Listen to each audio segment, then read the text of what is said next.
Welcome, my name is Davender, and welcome to Business at the Speed of People, discussion number 2, which is called Becoming a Game Changer. I really appreciate that you're here today. What this is a series of discussions, basically, where I'm talking through a chapter of my book in progress, which is called Business at the Speed of People. That's the working title. And by talking through it, it allows me to define the idea the way I'd like to define it. And then what I do is I'm going to be listening to it and I'm going to be transcribing it. And the reason I've invited you to either be here live or you're watching the recording on this, I would love for you to send me your comments to if you have ideas, questions, things that don't quite make sense, or maybe there's something that you heard that you really liked. Those are feedbacks that can really help me. That's feedback that I can use and integrate and make my book better. So today's topic, well, just let me get going here. Yeah, so that's the purpose of this presentation. And I'm doing this once a week in months of November and December in order so that at the end of 8 sessions or so, I will have the core concepts down for this book in progress called Business at the Speed of People.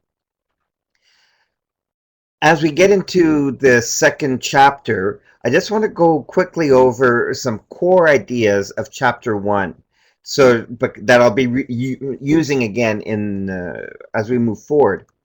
So in chapter 1, which was called Business at the Speed of People, I introduced this concept of being in business is to create a relationship of trust between me and my client so that we're exchanging something of value in order to create a win-win result.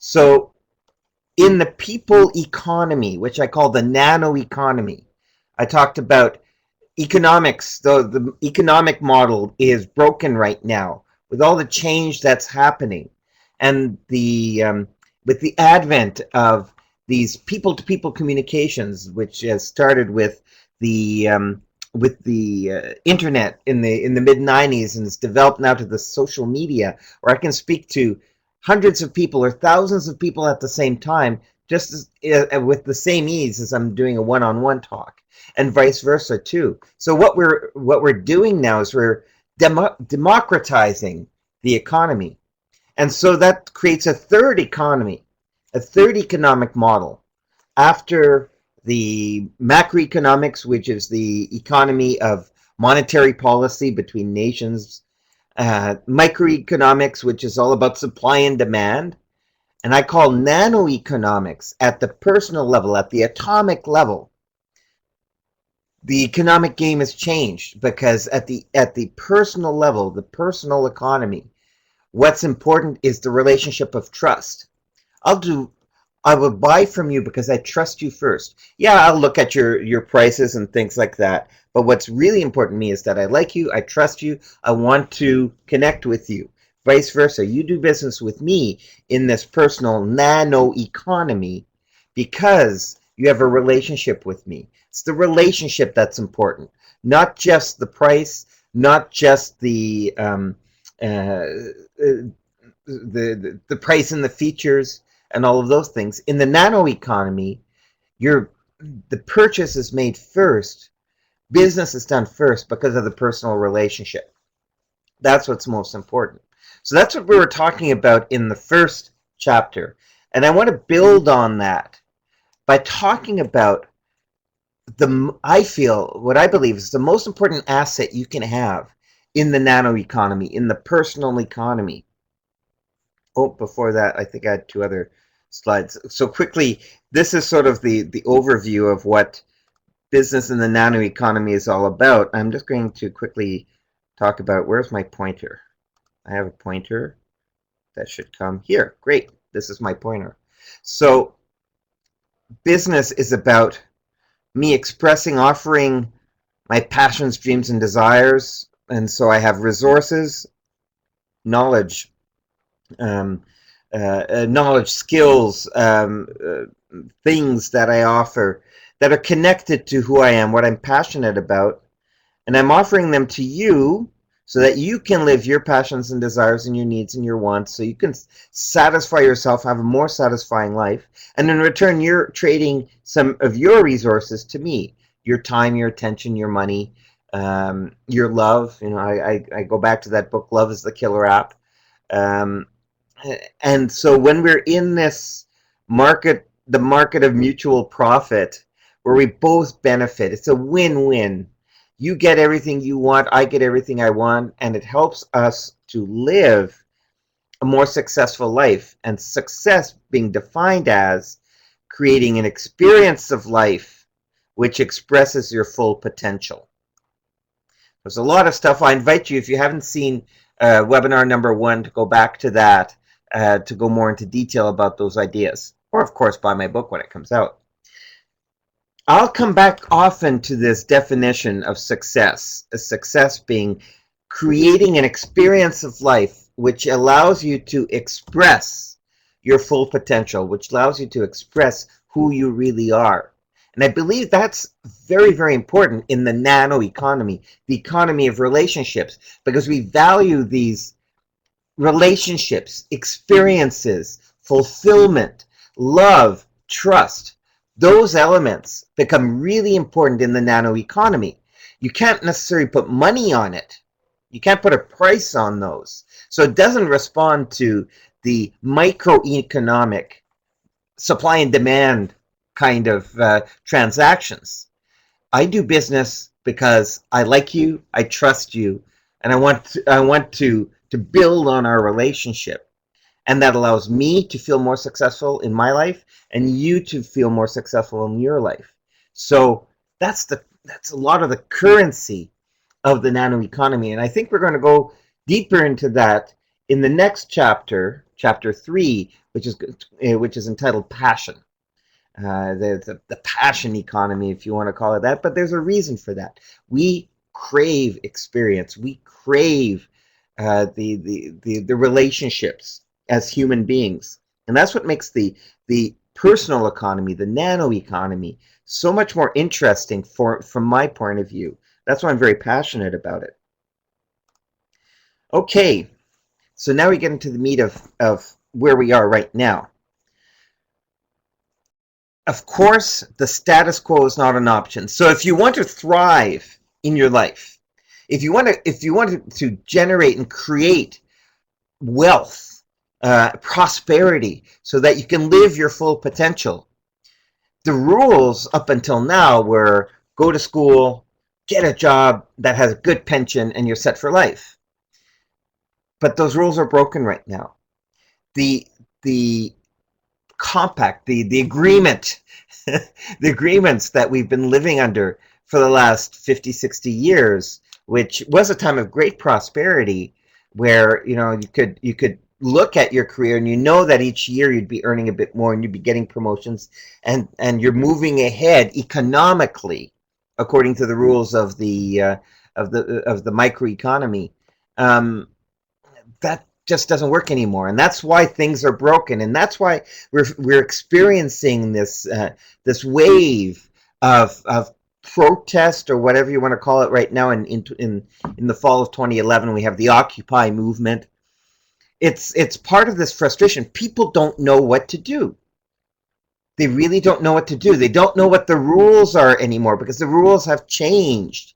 And so if you always do what you've always done, if you've always, whether you're in a job or if you do business the way you've always done it in the past, if you follow the Start Your Own Business courses, which teach you the old ways of doing business in the microeconomy, the economy of supply and demand, it just doesn't work anymore.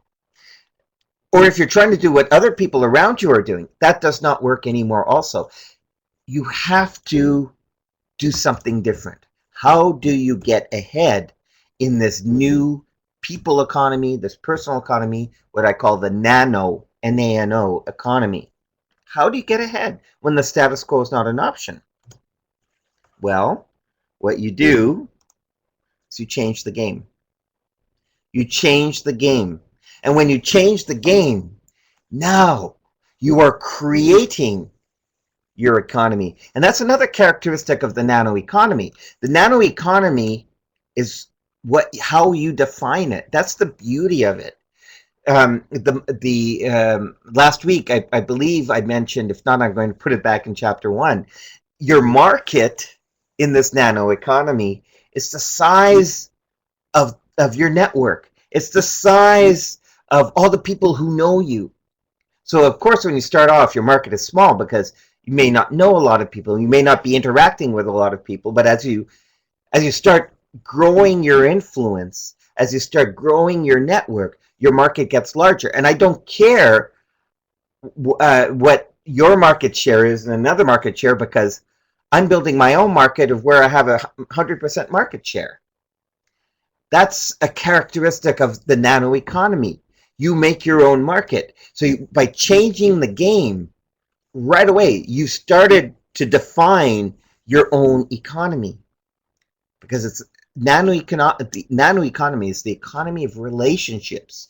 It's how many people you have relationships with. So think of your social media reach and those kinds of things as a kind of a way of judging the size of your market, the size of your impact. So change the game. That's how you get ahead. Define your own game. Don't play somebody else's game. Play your own game. Now, up until now, I have to admit, up until now, I've been talking a lot about vision. Not in this book series, but in my career. But I'm realizing there's a difference between defining your game and defining your vision. And the word vision has been used so much that people don't understand what that is anymore, because they associate vision with a dream, a wish, desire, something passive, something out there and fluffy that you can't quite grab on. And what I'm talking about here is something much more tangible, much more active, so much more challenging, that you're living, that you're doing. That's what a vision means for me. So what I'm going to work with today is to redefine. Instead of talking about vision, I'm going to throw that out with all the baggage associated with that word. And I'm going to use the word your game, defining your game, playing a game. So you imagine yourself, now you're playing a game. So you're going out on the football field and you're all dressed up. So now you have a game, you have parameters around you, you have a challenge in front of you. You're going to overcome obstacles and you're going to do something. It's going to be an effort. You're building. That's the beauty of the concept of the game. And I was first introduced to this idea of the game as a metaphor by Coach Dave Buck of Coachville.com. And I really, really like it, this concept of the game. So from now on, if you're getting a little bit confused, whenever I say your game, think of vision. But what I'm hoping that you'll start thinking is, what is my game? What is my great game? So a great game, what you're doing now is you're defining your game, which is sort of laying out the parameters of this nano-economy that you're going to build around you. What is your great game? It's a challenge which inspires you to experience your full potential. So going back to the definition of success, success is creating an experience of life which expresses your full potential, which expresses who you really are. So your great game is, what is the change you wish to make in the world? What is the legacy you want to leave? And it reminds me of this story, of this ancient story of a traveler that comes across three guys, and they're all breaking rocks down. And the traveler asks the first guy, "Well, what are you doing?" And he says, as he's going clink, clink, clink, the first guy answers, "Well, I'm taking these big rocks and I'm breaking them down to smaller rocks." Okay, yeah, that's what he's doing. Then the traveler asks the second guy, and the second guy is also going clink, clink, clink, with the pick and the hammer, breaking rocks. Second guy answers, "Oh, this is what I do to feed my family." Okay, the traveler says, that's interesting. The traveler walks a little bit further and he sees the third guy going clink, clink, clink, breaking down the rocks. And the traveler asks the third person, what are you doing? And the third person says, you see over there, I'm helping to build that cathedral. All three guys are breaking rocks, but the third guy is playing a bigger game. And this bigger game is where he's drawing his strength, his motivation, and he's putting his heart into it because he knows he's building a cathedral. So what is your great game? What is the cathedral that you are going to build? That's the question to ask yourselves. And by defining that great game and defining it in such a way that you're inspiring other people to join you in this great game, that's how you can build cathedrals. Good to Great, Jim Collins talks about your big, hairy, audacious goal. But I'm taking his concept here and I'm retitling it your big, hairy, audacious game, your great game. 3 elements to a great game. Of course, the first element is it has to be something that you're deeply passionate about. You're deeply passionate about. Here's my pointer. So it has to be a game that's connected to your mission and your vision and your values, who you are, the change you want to create in the world, and why this is important to you, your values. So it generates the passion. That's why we're going to have a chapter on passion in chapter 3. The second element of your great game, your big, hairy, audacious game, is something you can be the best in the world at, or best in your world at. Something that maximizes your potential. And the third element is what drives your economic engine. Game-changing results. Game-changing results that create impact with the people around you, and an impact that helps people create an experience of life which expresses their full potential. And the more you help people express their full potential through what you offer, and it could be, you could be an accountant, or you could make cupcakes, or you could be a sports coach, or fitness professional, or whatever you do.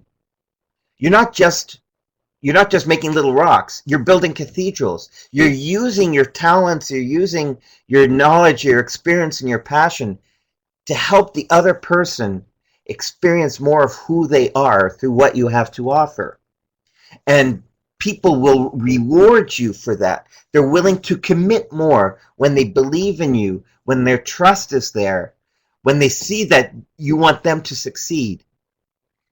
So that's what's going to drive the economic engine. That's what's going to create the prosperity, is the size of the impact that you're willing to create on people around you.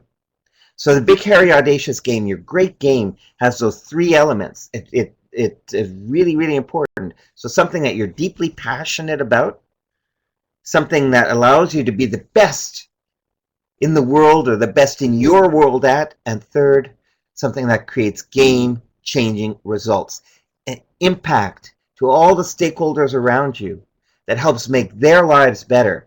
They will reward you and help make your life better. That's the beauty of this personal economy, the nano-economy. So characteristics of a great game. The BHAG that we talked about before, it's clear and it's compelling. It stretches who you are because you want to experience success. So you want to experience your full potential. Going back to that definition of success. There's significant risk and a significant reward. So yeah, you're putting it all on the line because you want to win big. If you're not putting it all on the line, you're not playing to win, you're playing to lose. And in the nano-economy, that just doesn't work. Yeah, and that's a slide that's coming later. My apologies. It's a focal point of your efforts. This concept of work-life balance, that's that changes in the nano economy. It's about integrating your work in your life. So you do become your work becomes you. It becomes an expression of who you are. And you're integrating that now. It's not about balance, which is static. It's integration, which is dynamic. It generates your passion and a clear deliverable. You're making a measurable difference in the world around you. Measurable, tangible, real. This is not about fluffy stuff anymore. This is real stuff. Can be almost a life and death change that you want to create in the world. It depends. It all depends how willing you are to change your game, change the game. Success factors of a great game. Your great game is something that you can win at when it has these three factors. It has to be something that's cool. It has to be something that keeps you awake at night.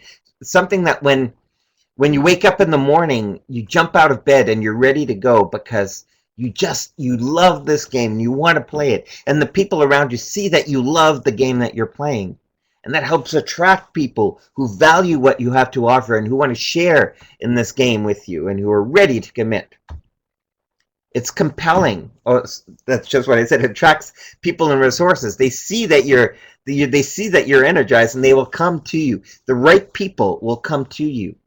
It's no longer in the macroeconomy, in the microeconomy. It's in the traditional supply and demand economy. It's about generating demand. It's about convincing people. It's about advertising tactics and those kinds of things. The nano economy, it's none of that. In the nano economy, it's the size of your game. It's how compelling your game is. That's what's going to attract people to you. So in the nano economy, we don't do advertising. In the nano economy, we don't do traditional marketing. It's about communication. It's about relationship. And the third factor, which is interesting, and I'm putting this there, is the concept of control. It's about something that you can develop a discipline at. Discipline, I'm sorry, I had a great definition and it's just escaped me. It's about bringing together, it's about being, discipline is about your skills, your knowledge, all come together so that you're able to automatically do the actions required to create the results that you imagine. Discipline is about shortening the time lag between thinking and having it done, thinking and doing it. It becomes automatic.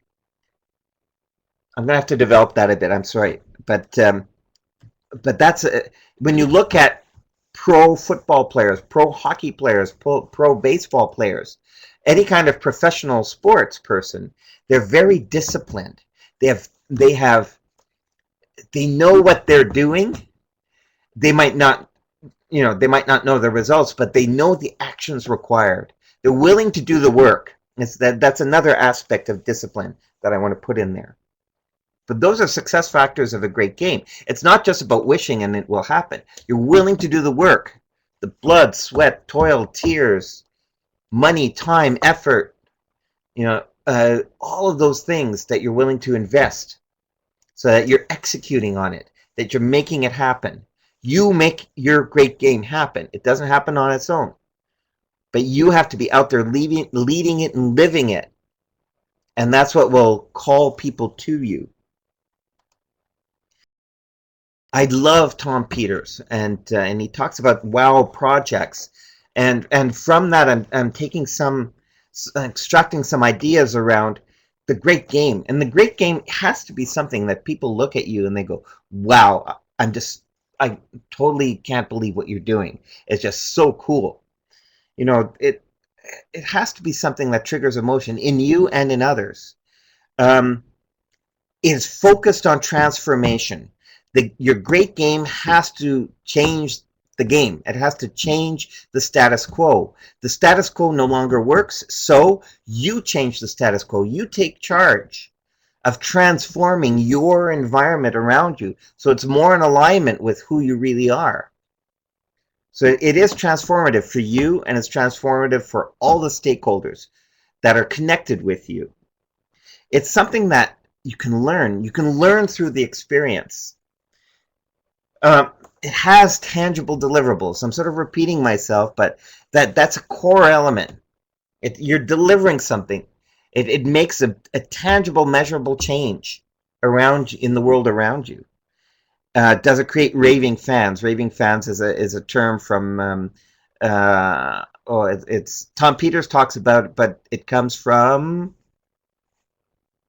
Blanchard. I think it's Ken Blanchard. Raving fans, and it's you want to create people that just want to be part of what you're doing. It goes back to this cool, compelling part. I took this from another of my presentations, but I feel it really adds to the concept of great game.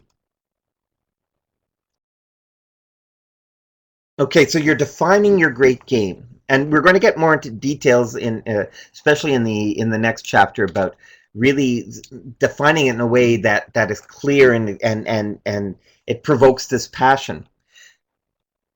Your great game starts with a call to action, which I called the manifesto. I like manifestos more than mission statements because, again, vision statement has been way overused, so I'm throwing that out and replacing it with this concept of a great game. Mission statement has been way overused, so I'm throwing that out and I'm replacing it with the concept of a manifesto, a call to action. This is the call to action that I keep in my mind all the time. That gets me going in the morning. It is my constitution, if you will. What is the change I need to create in the world? Why is this important? Why is now the time to act? And why am I the person to make it happen? Why are we the people to make it happen? And the manifesto is short, it's punchy, and it's direct. It's a call to action.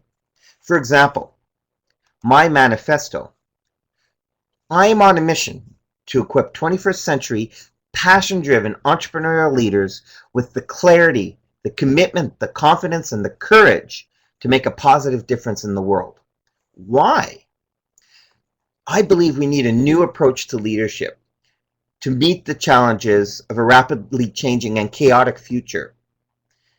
Entrepreneurship, I believe, is the best way to ignite the imagination, focus the resources, and stimulate the massive action required to overcome the huge obstacles we face. The future we desperately need will be created not by politicians or CEOs of the old guard, but by a new generation of citizen leaders who are crystal clear about their purpose, who are powered by the passion of a great game, and who transform the status quo by mobilizing communities of people to build systems that generate wealth and prosperity for all. It's a crazy dream to which I commit my whole life, the rest of my life, to make happen. Will you join me? So how did you feel? Was there something in you as you heard me share my manifesto? Was there something in there that stirred in you and made you want to know more? Well, that's the power of the manifesto. It is a declaration of the change I want to create in the world. Why is this important? Why now? Why us? And go back to those, why now and why us? So the what, why is this important? Why now, why us? And in passing, it was sort of like I was starting to think about manifesto, and a manifesto that I really, really love is the Clue Train Manifesto that was written back in 1999. The Clue Train Manifesto. And what it talks about, and this is where some of these ideas about the nano-economy come from, it says that markets are conversations. It's about the democratization of the economy because of the internet revolution. Some of their stuff has been co-opted as larger corporations try and figure out how to how to connect in this nano economy, in this interpersonal economy. But that book is going to be on the recommended reading list that I'll put at the end of my book, because I believe especially the elements of it, the 99 thesis of their manifesto, really describes this concept of the nano economy. Where are we at now? Ah, the reward. Well, of course, I'm going to invest all this time, effort, and energy. What's the reward? Well, I believe in the nano economy, in this interpersonal economy, it rewards those who lead. When you define your great game, you become a leader. And right now, what people need more than, what they're crying out more than ever for, is leadership. People don't know what to do. They don't know where to turn.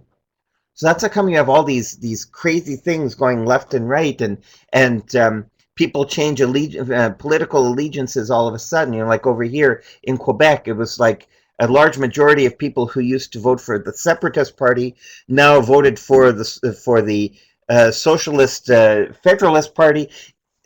You know, there is no loyalty anymore because people don't know where to turn. There is nobody right now that is calling people to play a bigger game, to play a great game. And that's the opportunity for you and me, is to define a great game, define a challenge. Let's get into this challenge together, and let's change the status quo. People are looking for leadership. They want to be led. And so they will come to you when you define a game that inspires them as much as it inspires you. I like this statement, is that a great game that is too big is just the right size. A vision that is too big is just the right size. So as you define your game, you should get some butterflies in your stomach. Then you know it's just the right size. When I think of what I've set up, you know, I want to create 21st century leaders for today. And to me, leadership is about taking your idea, transforming it into a business where you help people experience their success, create an experience of life which helps them express their full potential. To me, that's the purpose of business. I'm offering my services, my knowledge, my background, my experience, my qualifications, my tools, my products. You know, I'm offering to you, and if you accept it, it will help you to create a better experience of who you really are. And you do business with me because I walk my talk, and we have this relationship of trust with each other, which is the foundation of the exchange that we're making. I love the fact that almost every night, very rarely this doesn't happen, but for me, when it comes time to sort of summarize in my head what I've accomplished today, I know that I go to bed knowing that I've played my great game to the fullest. I've left it all on the field. I've given it my all. I have nothing left, and I can go to bed, and I can go to bed with a smile. And it reminds me of, I used to be an engineer in my first career, and it was around 1999, 2000 when I made the transition to become a coach. And I remember the first weekend that I ever facilitated, and it was for a federal department out in one of the maritime provinces who had gone a major restructuring. They lost a lot of people, and they wanted somebody to help them rebuild a team spirit, because they'd gone through some massive downsizing and it had hurt. There was a lot of problems because of that. So they invited me to come. At first I was totally amazed that they chose me, because I hadn't really done it before, but there was something in the interview that caused them to say, yes, I was the right person. I'm so grateful they did. And I did that weekend with them, and I could see how they transformed and became more of a team, not just a group of individuals, but they were starting to recognize how they fit together. And the point I'm getting to is that I'll remember that when they left, and I was in the facilitation room on my own, just sitting there, just soaking up the silence after two very intensive days, and I muttered to myself, "Lord, you can take me now." I'd given it my all, and I saw that I made a difference in people's lives that allowed them to experience more of who they really are. And that was probably when it really clicked for me, the power that I have. I'm doing now what I was born to do. Yes, I trained as an engineer and I have a master's degree in engineering and I have all this technical experience. And it's interesting that I bring a lot of it to my coaching and what I do, you know, with the kinds of clients I work with and the models that I built and the approaches that I used. But it was when I defined this great game, you know, that I shared with you, and it was just about that time where it started to dawn on me, my manifesto started to come to me, and I know I can play it fully, and that I can that that I'm doing the right thing. When I can say that I've played my great game to its fullest and I've impacted people's lives and helped them experience a bit more success, experiencing creating an experience of life which helps them live a bit more of their full potential. Well, then you know you're playing your great game. So that's chapter 2, becoming a game changer. I really appreciate your time watching this video. If you have any questions, comments, suggestions, things that you like, things that didn't make sense, feel free to contact me. And my contact info is here by phone. The top from passiontoprofit.com is my blog. And I'll be putting more of these sessions up on my blog also. And you'll see I think there's over 400 articles on my blog too that you can take a look at that sort of build all of this. And of course, my main site, coachdavender.com. So please, I would love your feedback on what you thought of this. So with that, thank you very much. Chapter 3 right now is going to talk about passion. You know, how you generate that energy to play your great game and to oh, I don't want to get too much in. I could do a whole other half an hour just on chapter 3, which I will do next week. And so stay tuned to the Facebook page, stay tuned to my blog, and I'll share with you the next session for business at the speed of people. Thank you very much. Good night.